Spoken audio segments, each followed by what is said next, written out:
I have a challenge for you.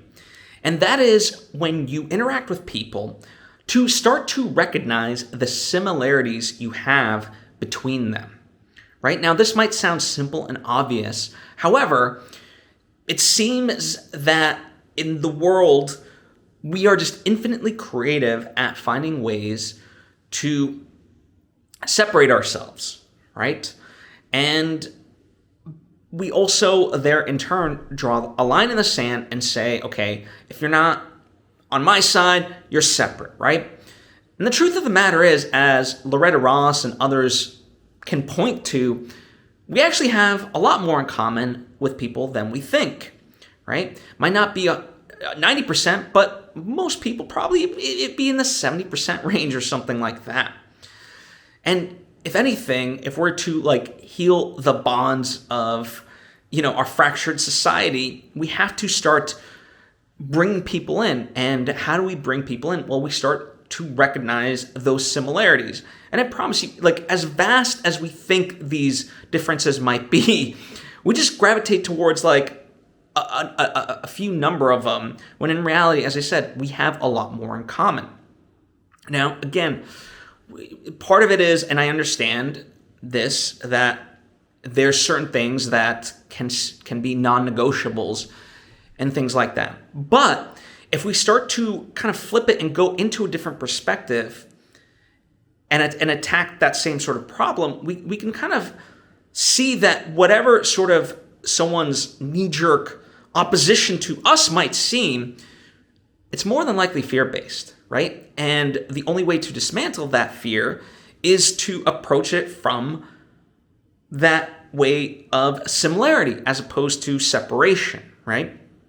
And in fact, CEO coach Matt Mochary, who recently appeared on the Tim Ferriss podcast, one of the techniques that, he utilizes with his clients whenever there's not in terms of him and his clients, but like if the client is dealing with a disagreement, he'll have both people essentially write out what they think the issue is and the solution, right? Because in argument, verbally at least, they might be going at it and just seem complete polar opposites.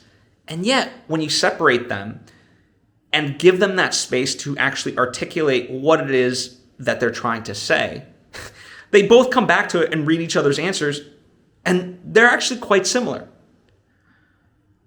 And one of the fascinating parts for me, not that I'm like this anthropological expert by any stretch of the imagination, but I do like to study, as many cultures as I can, and will continue to do so, but that becomes, for me, my initial entry point is to look at what are the similarities? What of my own experience can I graft onto this?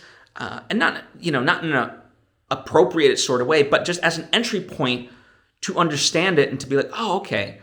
And then dive in deeper. And yes, of course, there's going to be differences, but more often than not, we have that shared humanity. That's why storytelling is so powerful, because it reminds us of how alike we are. We all face various universal challenges, right? Of love and friendship and family and work and so forth. And the way we go about it might be different.